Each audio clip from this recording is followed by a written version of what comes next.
پڑے کہ تم اپنا سکسیسر مقرر کرو.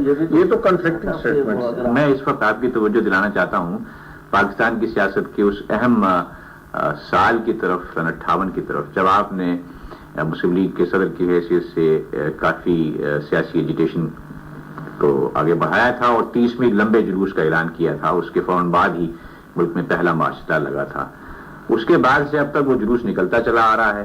تو ذرا ایسا یہ بتائیے کہ اس کے بعد ہماری سیاست میں ایسی کیا خرابی آ گئی کہ ہمارا اس سے پیچھا نہیں چھوٹتا اور یہ سیاسی ہماری سیاست میں جو خرابی ہے وہ یہ ہے کہ ہمارے ملک کے اندر کچھ لوگ ہیں جو کہ بیرونی اثرات کو قبول کرتے ہیں اور بیرونی بڑی طاقتوں کے پالیسی کے مطابق چلنا چاہتے ہیں. وہ آج کل کا زمانہ تو گزر گیا نا کہ ایک طاقت جا کے فزیکل پوزیشن کرے، وہ تو چلا گیا. اب وہ ایسی گورنمنٹ بناتے ہیں جو کہ یس مین کی ہو. تو میں تو یس مین کسی کا ہو نہیں سکتا. میں تو صاف کہتا تھا کہ جہاں تک اسلام اور پاکستان کے انٹرسٹ ہیں وہ سب سے اول ہیں، اس پہ کوئی کمپرومائز میں نہیں کروں گا. باقی میرے اور کسی فارن پاور کے انٹرسٹ پاکستان کے، میرے ملک کے، وہ ایک ہیں تو اس میں بالکل تعاون ہے. یعنی ہم کیمپ فالوور میں نہیں بننا چاہ رہا تھا. میں بحیثیت خود مختار ملک کے سیاستدان کے اس پوزیشن میں کام کرنا چاہتا اور میں نے کبھی بھی کسی فارن اثر کو قبول نہیں کیا. میں سمجھتا ہوں کہ ہماری بدقسمتی کی وجہ یہی ہے. اگر ہم لوگ متحد ہو جائیں، ہمارے اندرونی جو معاملات ہیں اس میں ہم اختلاف رکھ سکتے ہیں. جمہوریت کے تقاضا ہے کہ اندرونی معاملات میں کس طرح یہ چیز، ایک کہتا ہے کہ یہ طریقہ ٹھیک ہے، دوسرا کہتا ہے یہ طریقہ ٹھیک ہے، اس میں اختلاف ہونے چاہیے. لیکن ہماری قوم ہم میں اتنی طاقت نہیں ہے کہ ہم بیرونی معاملات میں بھی اختلافات رکھیں.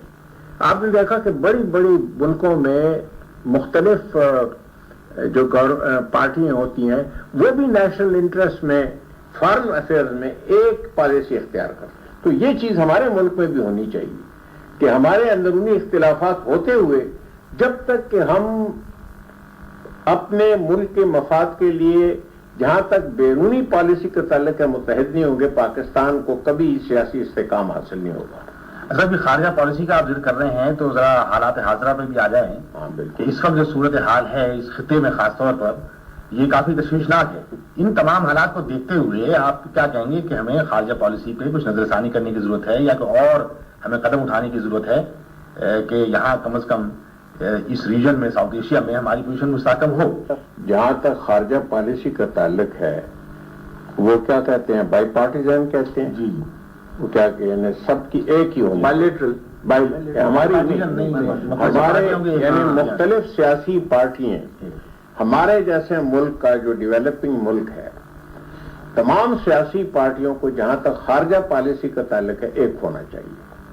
ہم دنیا کے سامنے ایک متحدہ محاذ پیش کریں، یہ ہماری بقا کے لیے یہ سب سے بڑی ضمانت ہے. باقی خارجہ پالیسی کوئی مقدس گائے نہیں ہے کہ اس میں تبدیلی نہیں ہو سکتی. خارجہ پالیسی پاکستان کے اور اسلام کے مفادات کو دیکھ کر بدلتے ہوئے حالات کے ساتھ بدلنی چاہیے. اور گزشتہ تجربے جو ہمارے ہوئے 30 سالوں میں کہ ہم نے جہاں امیدیں باندھ رکھی تھیں کہ یہ ہوگا وہ ہوگا، اگر وہ امیدیں پوری نہیں ہوئیں تو پھر ہمیں سوچنا چاہیے. ہمیں یہ بھی دیکھنا ہوگا کہ ہم ایشیا میں رہتے ہیں اور ایشیا میں رہتے ہوئے ہمیں پہلی چیز یہ ہے کہ اپنے جو ارد گرد ہمارے لوگ ہیں ان کے ساتھ تعلقات اچھے کر رہے ہوں گے.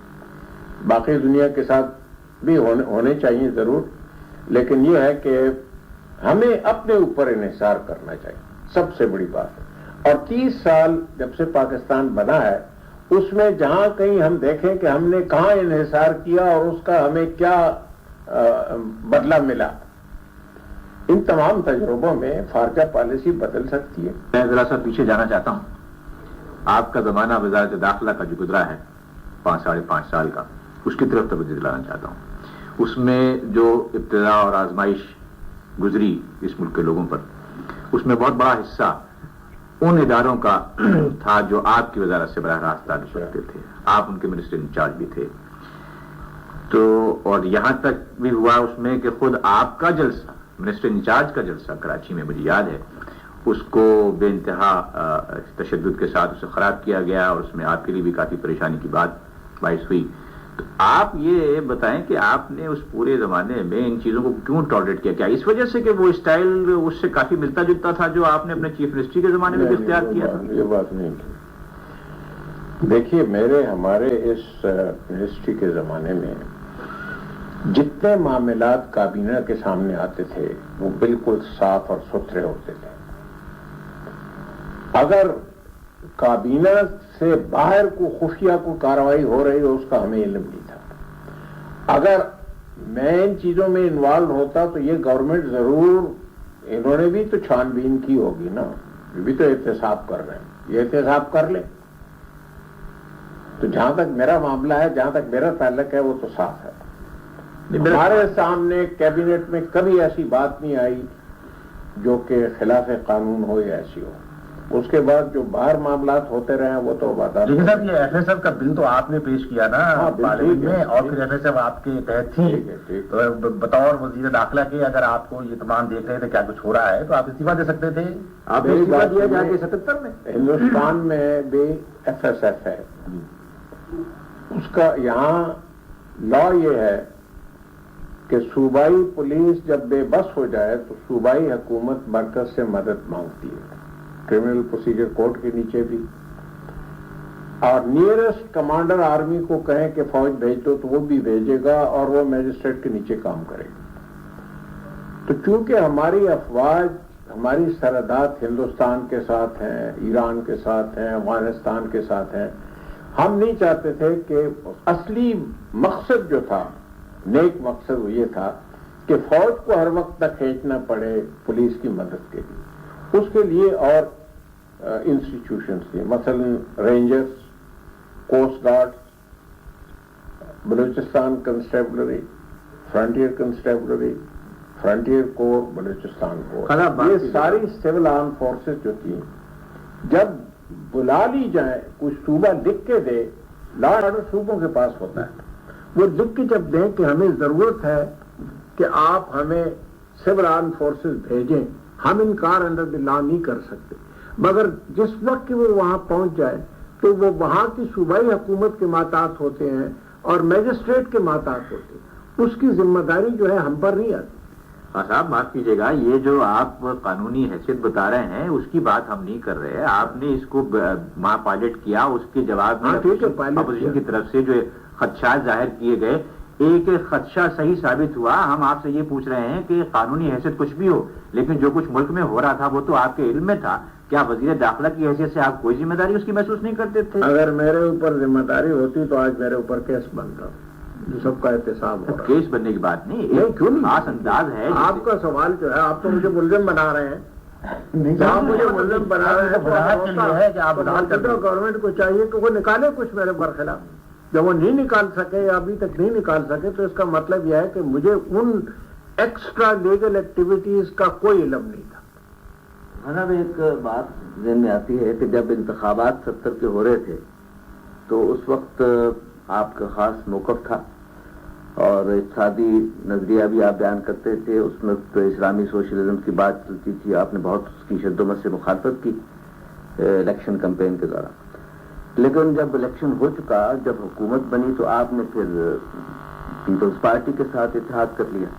تو کیا پیپلز پارٹی کے جب موقف تھا وہ آپ نے تسلیم کیا، اس لیے اتحاد کیا، یا یہ خیال تھا کہ شاید پیپلز پارٹی نیب کے ساتھ کوئی اتحاد کر لے اور اس اتحاد کو روکنے کے لیے آپ شامل ہو گئے تھے پیپلز پارٹی؟ جی، آپ کا سوال بالکل بجا ہے. پیپل پارٹی کہتی تھی کہ ہماری معیشت سوشلزم، ٹھیک ہے. پیپل پارٹی نے جو آئین بنایا اس میں یہ لکھا کہ کوئی چیز قرآن اور سنت کے برخلاف نہیں مانی جائے.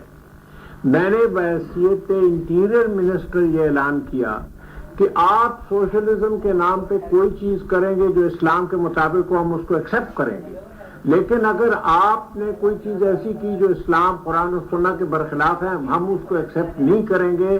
ہم اس کو وائلیشن آف دی کانسٹیٹیوشن سمجھتے ہیں. اگر پتہ قانون ہوتی ہے آپ کی، میں تو پہلے کی بات کر رہا ہوں. کانسٹیٹیوشن آئین تو بعد میں بنا ہے نا. ان کا ایک مینیفیسٹو تھا جس میں بڑے واضح طور پہ چند باتیں کہی گئی تھی، اور آپ کا بھی مینیفیسٹو تھا. اس کی مخالفت آپ نے الیکشن کے دوران اس مینیفیسٹو کی تھی. الگ طور پہ آپ نے الیکشن لڑا تھا، لیکن جب الیکشن میں جیت گئے، حکومت بننے کی بات آئی، تو پھر اس وقت تک تو آئین نہیں بنا. اس وقت تک تو بھٹو صاحب کا اپنا مینیفیسٹو ہی پہلے عارضی آئین نہیں تھا. جی پہلے عارضی آئین نہیں تھا. نہیں، میں بات کر رہا ہوں، میں آپ سے پوچھتا ہوں، پہلے عارضی آئین تھا، اس میں بھی قرآن و سنت تھا. الائنس کے وقت بھی عارضی آئین تھا کہ قرآن اور سنت کے برخلاف کوئی چیز نہیں ہوگی. جب سے پاکستان بنا ہے، آبجیکٹو ریزولوشن میں یہ بات آئی ہے کہ کوئی چیز قرآن اور سنت کے برخلاف نہیں ہوگی. تو پارٹیز میں کولیشن ہوتی ہے. ہم نے اپنی پارٹی کو مرج نہیں کیا تھا، اور اگر کوئی فعل ایسا ہوتا ہے جو قرآن کے برخلاف ہوتا نہیں، میں نے تو صاف کہہ دیا تھا کہ بٹو صاحب you are violating the constitution. جب آپ ایڈوکیٹ کرتے ہیں سوشلزم، یا تو آپ سیدھی طرح کانسٹیٹیوشن کو چینج کریں اور کہیں کہ اسلام اور سنت کو ہم ہٹا کے سوشلزم لا رہے ہیں.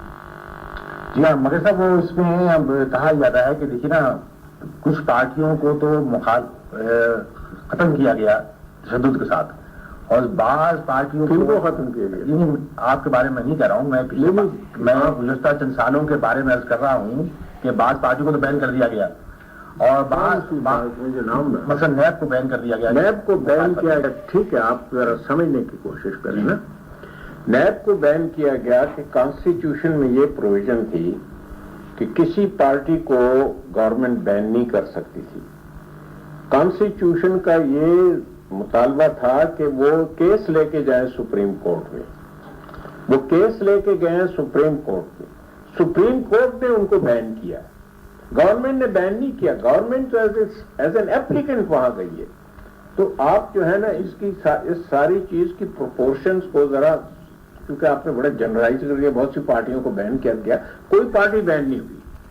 ایک پارٹی بین ہوئی، اور وہ گورنمنٹ کو اختیار نہیں تھا بین کرنے کا. کانسٹیٹیوشن میں یہ لکھا تھا کہ وہ ایز اے سپلائنٹ جائیں گے سپریم کورٹ کے بعد. اس ضمن میں جو کر رہا تھا، مقصد یہ تھا کہ اپوزیشن کو فنکشن کرنے دینا چاہیے جمہوریت میں، کیونکہ یہ جو جمہوریت ہے تو اس کے دو پہیے ہیں، ایک سرکاری پارٹی اور ایک اپوزیشن.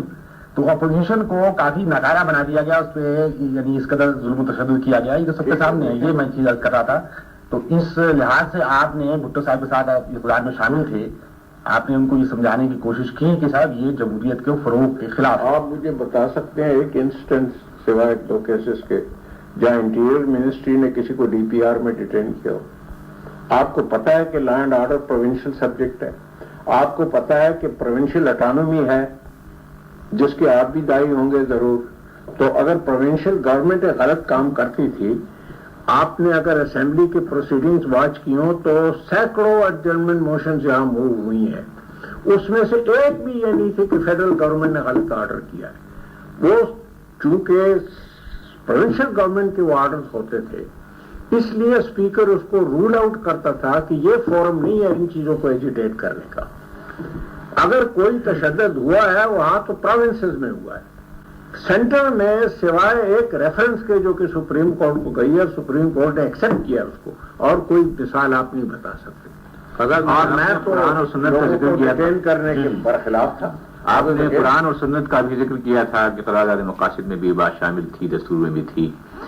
یہ فرمائیے کہ اس ملک کے لوگ متفقہ طور پر کہتے چلے آئے ہیں اسلام ہونا چاہیے، تو وہ اسلام کا کون سا حصہ ہے جو واقعتاً حکومت کو نافذ کرنا چاہیے؟ سمجھتا ہوں جہاں تک میں نے قرآن کو پڑھا ہے اور سمجھا ہے، جہاں عبادت کا ذکر ہے اس کے ساتھ یہ ہے کہ غربا کے لیے پور ریٹ بھی دو. جو غریب ہو، بیمار ہو، غریب رشتہ دار ہو، مسافر ہو، یہ دونوں چیزیں ایک جگہ بریکٹ کی ہوئی ہیں ہر جگہ. تو جہاں تک کہ عبادت کا تعلق ہے وہ تو علماء اور سارے مسلمان جانتے ہیں کہ نماز، روزہ اور یہ